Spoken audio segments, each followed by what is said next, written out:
to the I-24 News National Security Podcast in partnership with INSS, the Institute for National Security Studies. I'm your host, Nicole Zedek. Each week, we're bringing you in-depth discussions with expert analysts on some of the most pressing national security challenges facing Israel today. So, let's get started.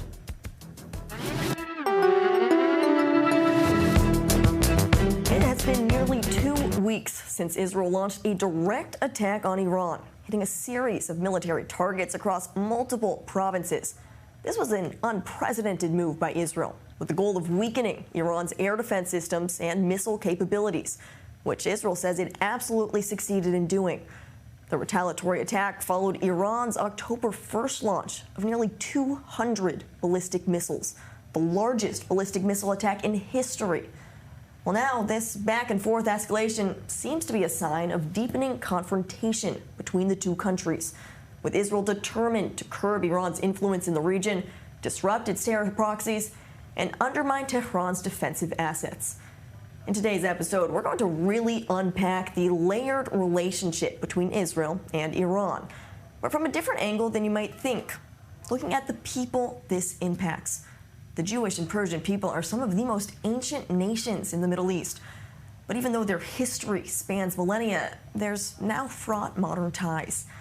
So how do everyday Iranians view the radical leadership stemming from the regime and the regime's intent to completely destroy Israel? Well, to unpack this complex topic, I have the pleasure of hosting Beni Sabti, Iran expert at the Institute for National Security Studies. Beni himself was born in Iran, but escaped to Israel in 1987. Since then, he went on to establish the IDF spokesperson's platform in Persian, which is specifically designed to address the Iranian people directly. Beni, there is no one better to unpack exactly the Iranian perspective right now. Thank you so much for joining us on the podcast today. Thank you for having me here. I'm very grateful to be here. Beni, let's start with a little bit of perspective in history. As I just mentioned, this relationship between both the Jewish people and the Persian people, it spans 2,500 years. We're talking about a long, withstanding history. However, recently it has not been the most pleasant relationship between the two countries, at least. I don't necessarily want to say the people, but can you give us just a brief history? I know we're talking 2,500 years here, but briefly sum up the past for us. Yeah, 2,500 years in 2 minutes. Maybe I will surprise you by saying that only the first times, the ancient times, with the Cyrus the king and Darius the king, and the recent years in the 20th centuries with the two last kings of Iran, these were the only good days of the Jewish people in the Iranian Empire. Let's call it Iranian Empire. As we know, Cyrus and Darius, they released the Jews from the Babylons, and then they let them to come back to Israel and build the second temple and all the stories. But between that period and till the 20th century, when we had these two secular kings, the father Reza Shah and the last one, Mohammad Reza Shah, we had actually many centuries of suffering, of pogroms, just like what happened in the Middle Ages in Europe. Iranians went to the very dark places of hating the other. And the first other, you know, is the women. There were also, even before the Islam, there were many laws against women, against children, slaving, and many other, and Jews were also there. And when Islam and the Shiite Islam, I'm very sorry to go in that place, but when that came into Iran, it made it much worse until the end of the 19th century, that some of the Iranians became secular. They hated their kings, the Qajari dynasty and the other ones. So they wanted another way, a new way, a modern way. And this brought us the two last kings of Iran and better days for the Jews from 1925 to 1979. Unfortunately, the Islamic Revolution came and everything became... and so then, since the Islamic Revolution, how did that change specifically with Iran's view towards Israel and really the West as a whole? Yes, so many researchers claim that this regime is just like that Qajarian dynasty, like in 18th and 19th century, that they don't have any tolerance towards the other, again, the women, as you saw a few days ago, how they arrest a woman that goes against the hijab laws. And also for the Jewish community, it's a very bad period to be there. Well, and something that many people don't realize is that still today, Iran is home to the second largest Jewish community in the entire Middle East. We're talking 8,000 Jews that still live in Iran today. Yes, about 8,000 or 9,000 Jews are living mostly in Tehran, the capital, and some of them also in other big cities. But they are kind of hostages by their will. They have this Stockholm syndrome.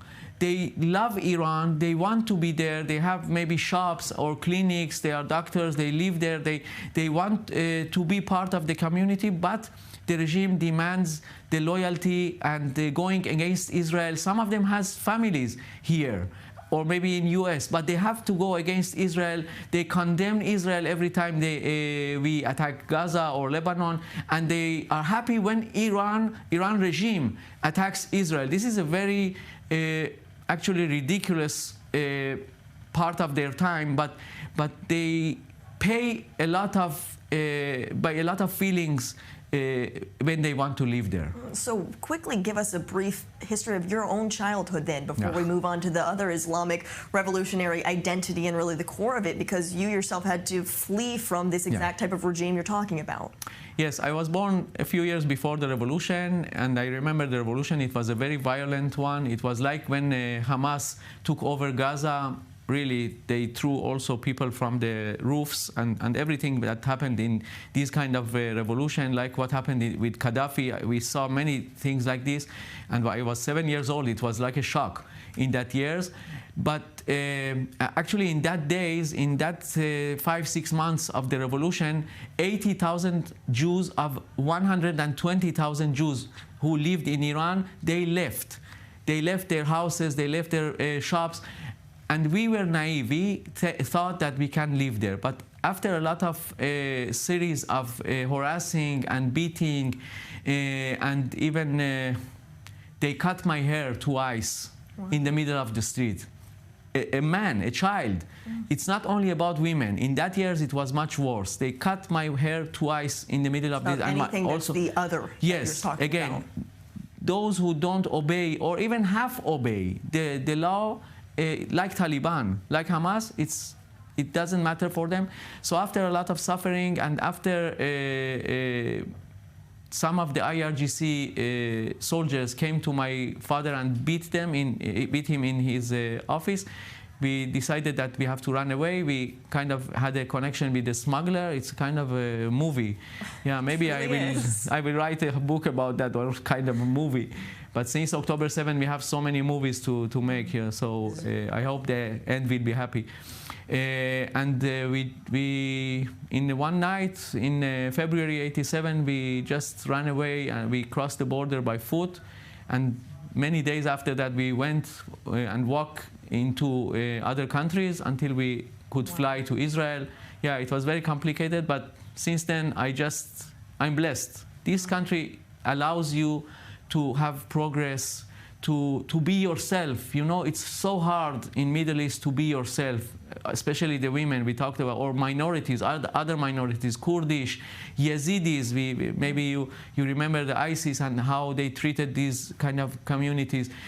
And being in your country with your nationality is such a blessing. So everyone has to be so grateful that there is this country, Israel, to come to and to be whatever you want. Because it is such a country of truly being your own person and accepting all of the different types of religions and outlooks, is that one of the reasons that Iran has such a target on Israel? Why has Israel really been one of the main strategic opponents of Iran when we're talking about this tiny little country right here? Yes, exactly. Actually, it's very interesting that you say the tiny country, that even this bothers them.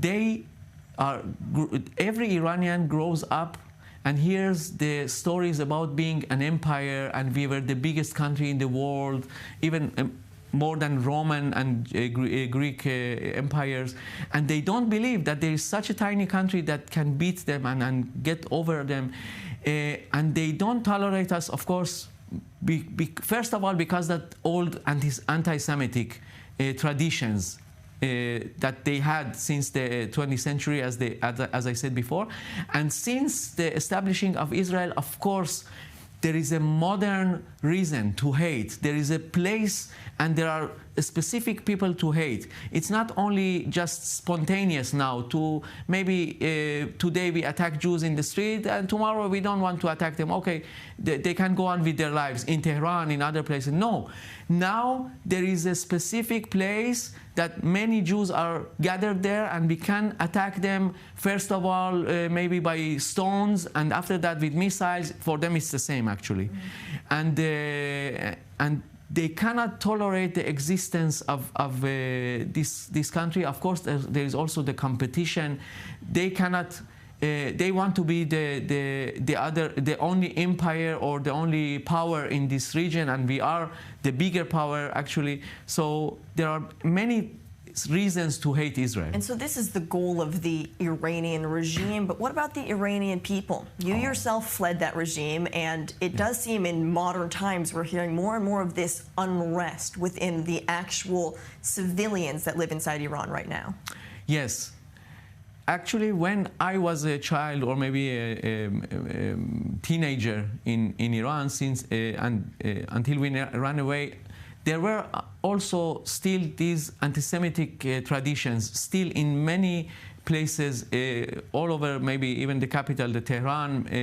Of course, in the south parts, it's more and more because they are more poor and non-educated. If you go to the better educated places, so maybe it's better. But in these 20 last years, since the internet and all the social media are all over also Iran, and they see the truth, and there are other channels and oppositions, and they know now the truth about the Holocaust. There were many programs, many efforts to introduce them, the suffering of the Jews, and they can understand us much better. They love, actually, in these recent years, they love Israel, they love Jews. They hear Israeli songs by Sarit Khadad or Rita, which is Iranian, Liraz Charkhi, all others.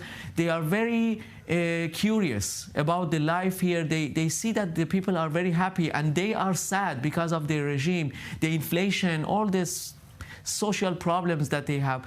So they are actually kind of jealous, but in a positive way. They say that, wow, what a wonderful country you have. We want to visit you.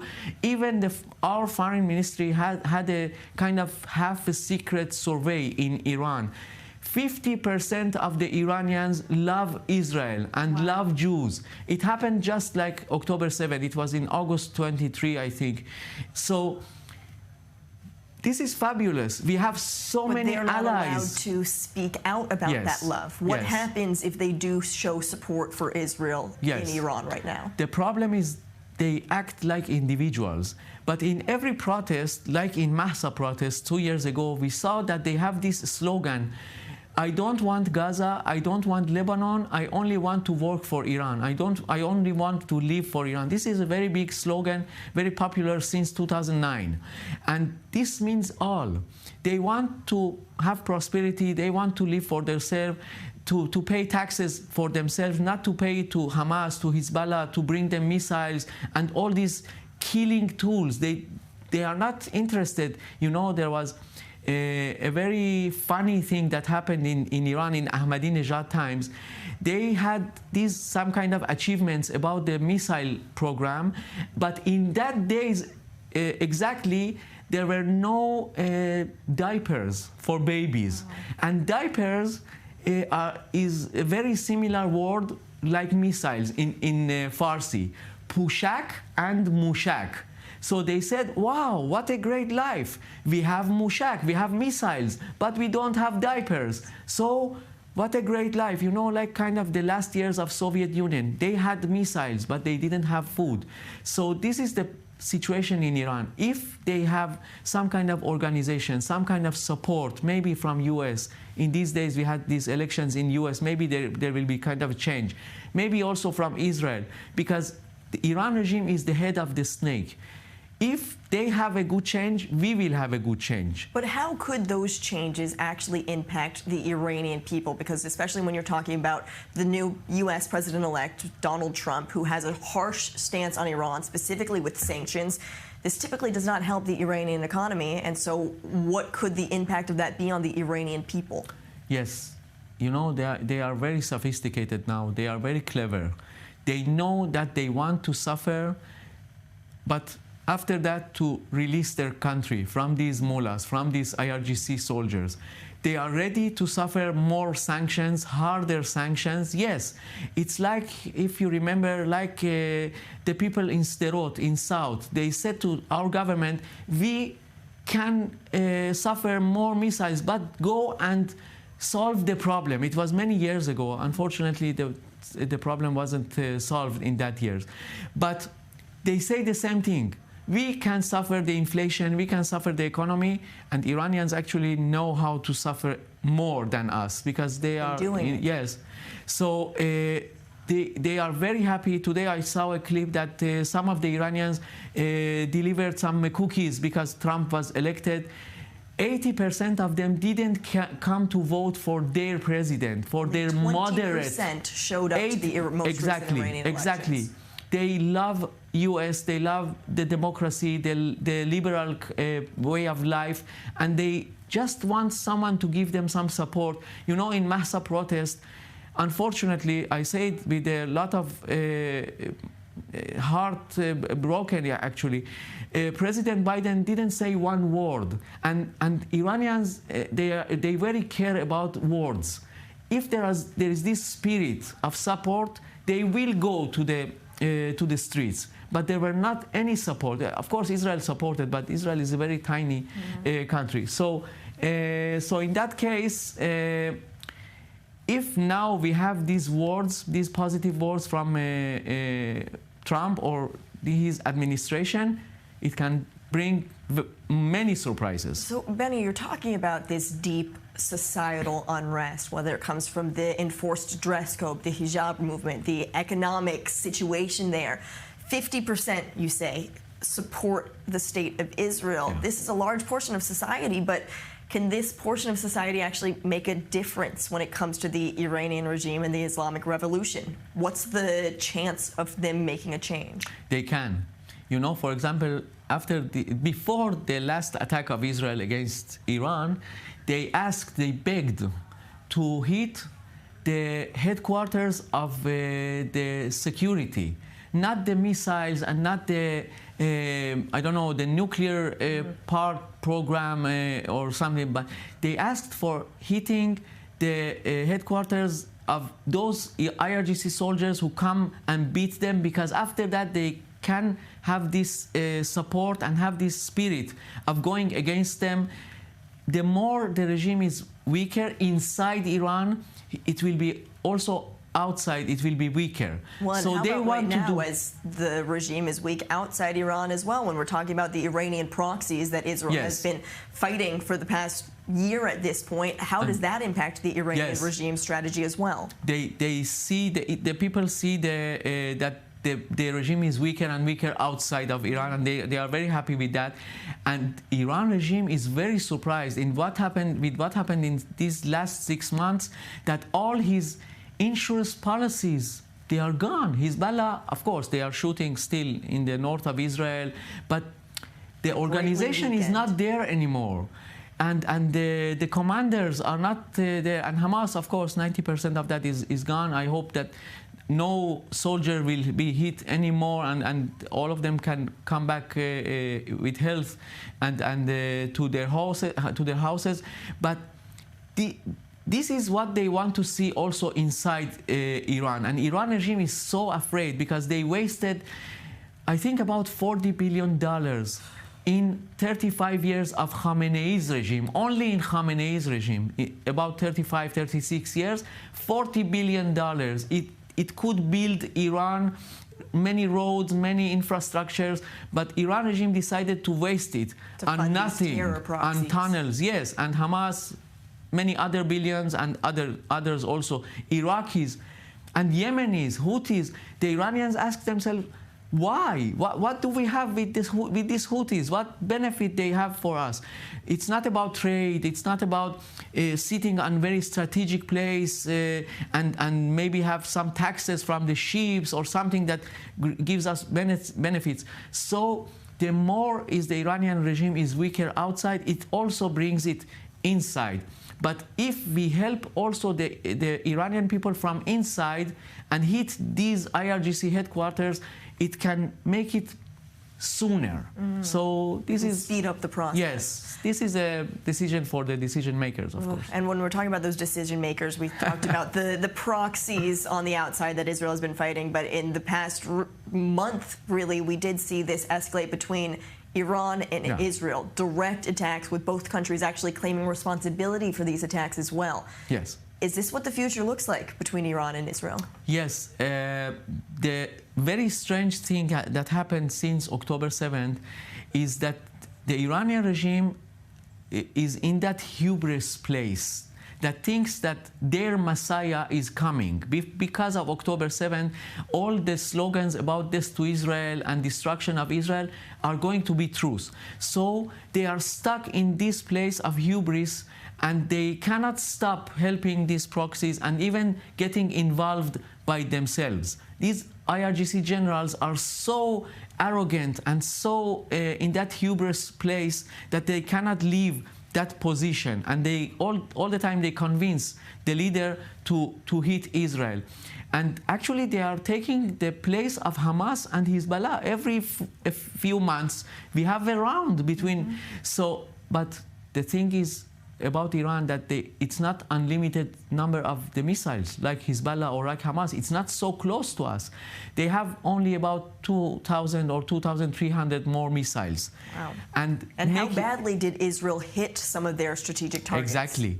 In the last attack, we destroyed the factory of the missiles. They cannot produce missiles from now till 1 year. They cannot bring it to work again. And the cost of that, only that line for the missiles, it's $500 million. And they cannot bring these tools again to themselves because there are sanctions, and they cannot even bring it from China.